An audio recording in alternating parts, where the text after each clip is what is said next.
নমস্কার, Meghnad news bulletin থেকে মেহরাজ সঞ্জয়।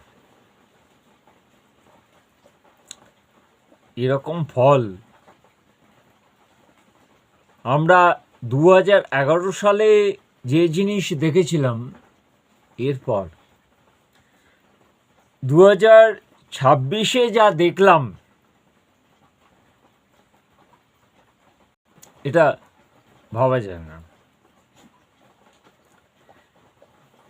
মানুষের মানে হচ্ছে হিন্দু আর মুসলিমের যে স্বতঃস্ফূর্ত যে ভোটদান বিজেপিকে, সেই জায়গাটা একেবারে মমতা বন্দ্যোপাধ্যায় আর অভিষেক বন্দ্যোপাধ্যায়ের বিরুদ্ধে যে কাণ্ড ঘটেছে, এটা একেবারে একটা জিনিস কি জানেন তো, যেটা হচ্ছে যে এই মমতা বন্দ্যোপাধ্যায় প্রেজেন্ট করতে চেয়েছিলেন অভিষেক বন্দ্যোপাধ্যায়কে। কে অভিষেক বন্দ্যোপাধ্যায়? তাকে কে চেনে? কে সে? আজকে জানেন, আমরা সরকার স্বীকৃত সাংবাদিক, তার যে জনসভা হবে সেখানে যাওয়ার জন্যে এই অভিষেকের পাস নিতে হবে। আজকে ডিএম এসপিদের বোঝা উচিত, আর বর্ধমানের এসপিকে অবিলম্বে তাকে সাসপেন্ড করা উচিত এবং তাকে আউট করা উচিত। এই পার্সেন্টটা অনেক কিছু ডুবিয়েছে। আর হচ্ছে যে চিহ্নিত করুন কারা কারা এই জায়গায় আছে।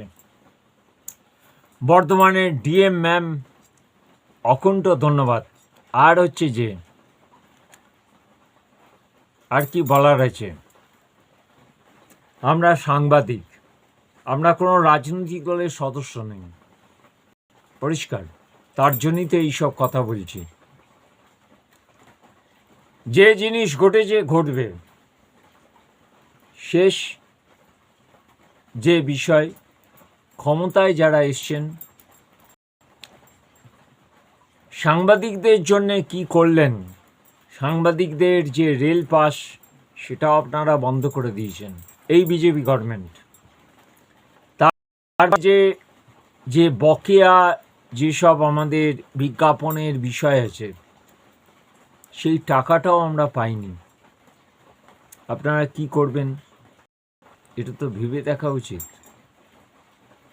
যাই হোক, যেই জিতুন, পরিষ্কার বিষয়। সাংবাদিকদের জন্য কি করবেন? কণ্ঠরোধ করবেন? আগামী দিন যে কথা হাওয়ায় ভাসছে, সাংবাদিকদের কণ্ঠরোধ করে দেওয়া হবে। যে বকেয়া বিজ্ঞাপন, সেগুলো দেওয়া হবে না। তারপর হচ্ছে যে থাক, সদ্য সবাই হয়েছে, এখন অনেক কিছু বলবো না, পরে বলবো। কে ঠিক তো?